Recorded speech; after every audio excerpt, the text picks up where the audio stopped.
morning, this is Janet. Up here, Janet's Corner, August 20th. And anyway, today, first day, we're going to talk about drawing and let's see, drawing shapes and lines in your supplies. Beginning off, what is art? I mean, what is drawing? Now I'm getting nervous. What is drawing? It's simply taking a marking tool and dragging it across a receptive surface. And why we draw? There's several reasons why we draw.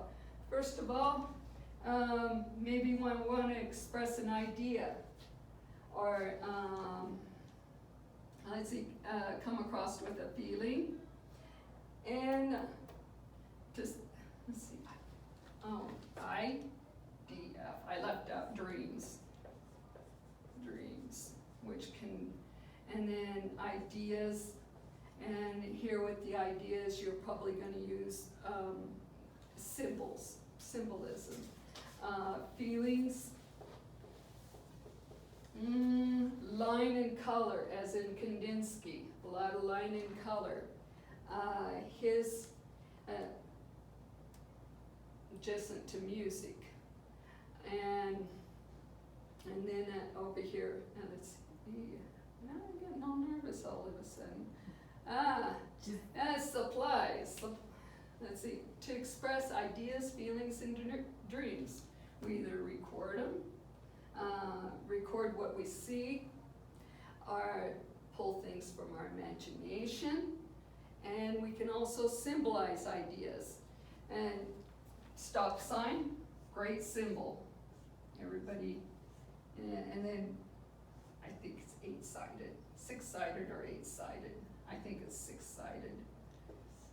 Anyhow, if you see a hexagon, a red hexagon, you know that it's stopped. That's a symbol. And then supplies, during this time, I'm going to try and keep it simple. Pencils, hard pencils as opposed to soft pencils. I like to work with soft pencils. And then soft pencils, they're usually the B range, 2B, or not to be, 40B, 6B, and on up to maybe the softest, a 9B.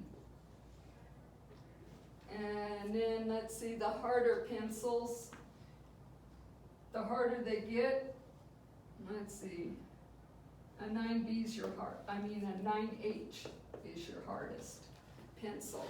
Charcoal, pastels, a sketchbook is really nice. A small sketchbook to take with you. A large sketchbook at home. Let's say drawing paper. Some really nice drawing paper, any size that you feel comfortable working with.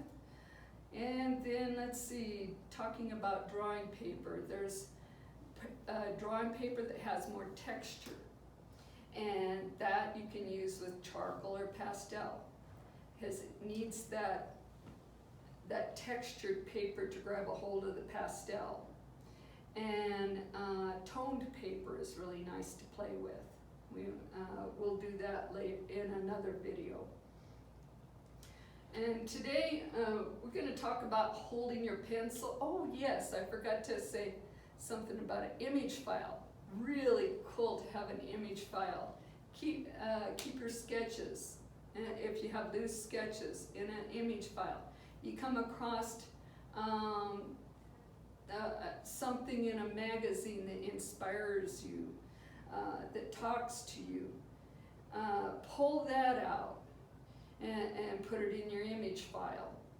And I've always told the people in my past classes, don't just crop out the picture out of the page, just take the whole page, because 9 times out of 10 somebody else comes in back of you, they see the page cropped out over here and the magazine goes to the side.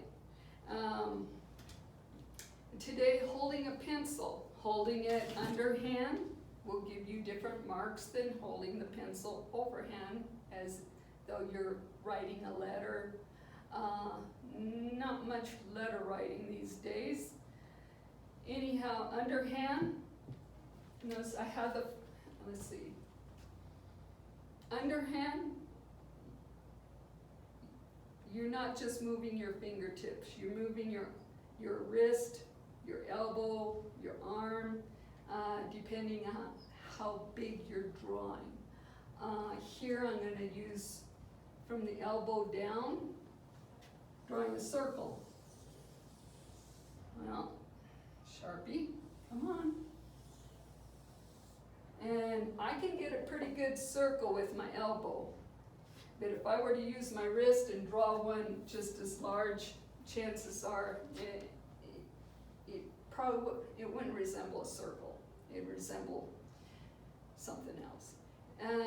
Within this circle, I'm going to fill it with different lines and shapes and lines to start out with.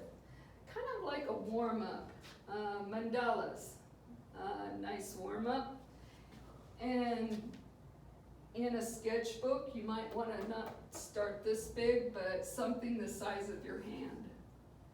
That's bigger than my hand, but about a 5-inch circle to an 8-inch circle, and just fill it with anything that comes to your head. Line movements, I may want to do this. And then up here, throw in a couple of geometric shapes. And I'm going to have them overlapping. Down here, dots. I can spend the next 3 weeks filling this in with dots, but another thing to consider whenever you're filling a circle like this in the morning, time element. About 5 minutes should do it. Not 5 or 10 minutes. It's somewhat of a meditative exercise. And to loosen up, here I'm going to divide this shape in half again. And then erase the, well, no, if I'm doing it in pen, I better leave it alone. Here, I can fill it in with larger shapes, whatever shapes you want to fill it in with. And then, I'm saying and then a lot. Here, take part of your drawing, part of your sketch designs. Maybe I just want to reproduce this part. And then come over here and reproduce it in on a larger area. And I'm just going to reproduce those line movements. This is a very simplified right now because of the time element.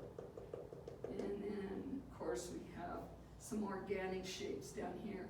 There's organic shapes and there's geometric shapes. Geometric shapes, color this red, it becomes a symbol. Our brains, here we think a stop sign, red hexagon. Let's see, and then with the symbols over here, they fit more into ideas and dreams. With the organic shapes, I went over the organic shapes. And let's see, with another exercise, once we get done with this, not go directly into still life until next time, and think of what an orange looks like whenever you cut it in half. Okay, and then of course next week we will talk about ellipses. Maybe once we cut the orange in half, maybe it's just a flat circle like this. And then you go in and drawing it from memory. Drawing this from memory, you don't really, something that you can draw from memory. That's a simplified version. And then of spend much more time on your sketch. This is another exercise. Draw across. Okay. And taking this and creating a whole composition with just this. I'm gonna draw it. I'm gonna create a whole composition with this. And repeat the same thing up here in the corner. And then I'm gonna make a larger one.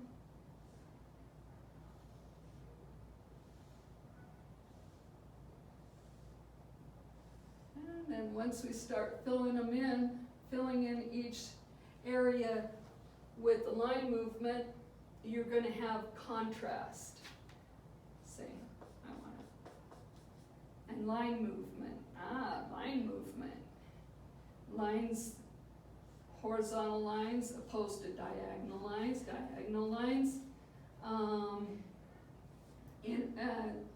energy. And then with the horizontal lines, they lay back.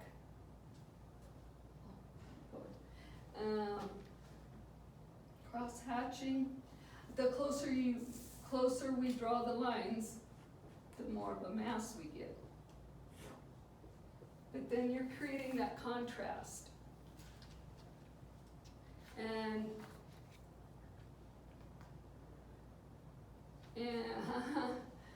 let's see, shapes. We got different shapes. We have organic shapes and we have geometric shapes and a mixture of them.